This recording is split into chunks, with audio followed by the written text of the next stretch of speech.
My guest today is Dr. Y.K Hamied, armed with a PhD from chemistry from Cambridge. As a teenager, he joined a small pharmaceutical firm which was founded by his father. Today, 60 years later, that firm, Cipla, has a turnover that's in crores, many crores, and it's an international player when it comes to making HIV and AIDS drugs. So one of NDTV's 25 greatest living Indians, Dr. Y.K Hamied, thank you so much for speaking to us. You're acclaimed internationally, basically because you have substantially reduced the price of HIV/AIDS drugs, and so you have substantially improved the lives of millions of people. Dr. Hamied, thank you for speaking to us. You know, some people have called you a pirate, some people call you a messiah. That depends on which side of the patent row you're sitting on, correct? What do you think is the fair value or the reward one should get for creating a new medicine? I think the story should start from 1939. Okay. My story starts from 1939. When Mahatma Gandhi visited Cipla, my company, and told my father that Britain has offered India independence if India would assist Britain in the war effort. So my father said, "Why have you come to me?" He said, "Because medicines have stopped coming from Europe to India." So what happened at that time, he instilled in us a sense of self-reliance and self-sufficiency. And that has held us in good stead even today. And I'm a great believer that India should follow a course of self-sufficiency and self-reliance, and that India's destiny depends on that. Future depends on that. And this goes back a long time, that even today, self-reliance and self-sufficiency. So when I came back after my studies, and I'm a great believer in education, and came and joined Cipla in 1960, I found that the patent regime at that time blocked me from doing anything that I wanted. And for 12 years, we fought with the Indian government to change the archaic patent laws of India, which were the British laws of 1911. Correct. And Indira Gandhi in 1972 changed the laws. In effect, she legalized that India could produce any drug they wanted. There were no product patents. The process could be patented for a period of 7 years.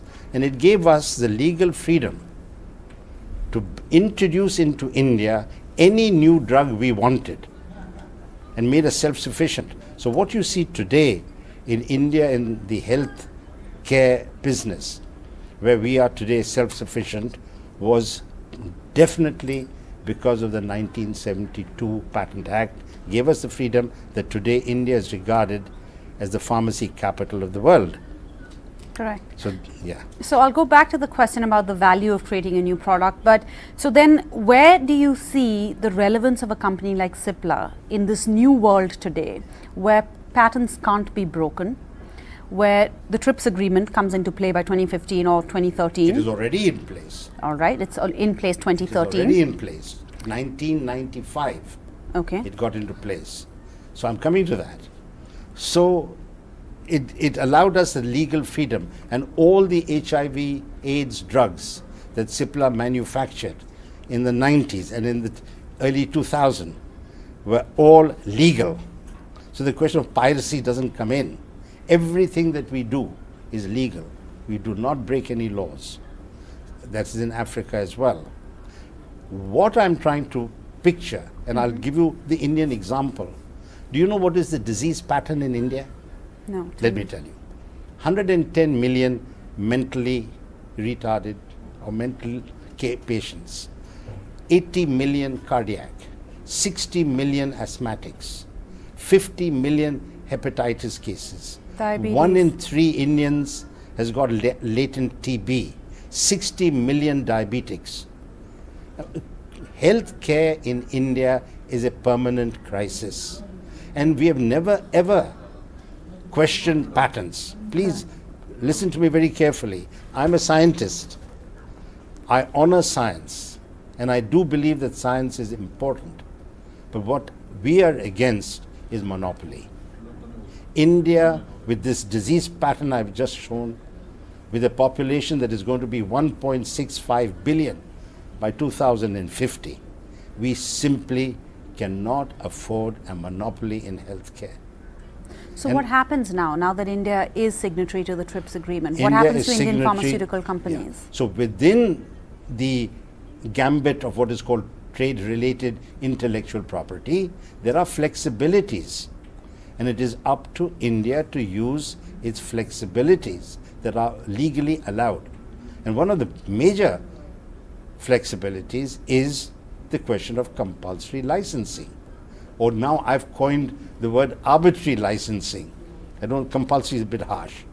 So what we should do is to frame our own licensing policy whereby the innovator of a new drug gets a suitable royalty, but we are not denied, and that there should be no monopoly. Only monopoly leads to high prices. Correct. If there's free, and people always say, but how much money is spent on research and development? Do you know that internationally, 84% of all the money spent in R&D in healthcare is public funded, government funded? Correct. Universities. So I do believe that if it is public funded, the public have a right to the rewards of that research.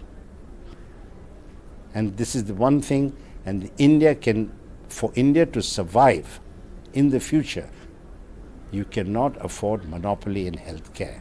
Well, that answers my first question then. If Yes, it's publicly certainly. funded, everybody has a right over it. Everybody has a right. All right, Dr. Hamied.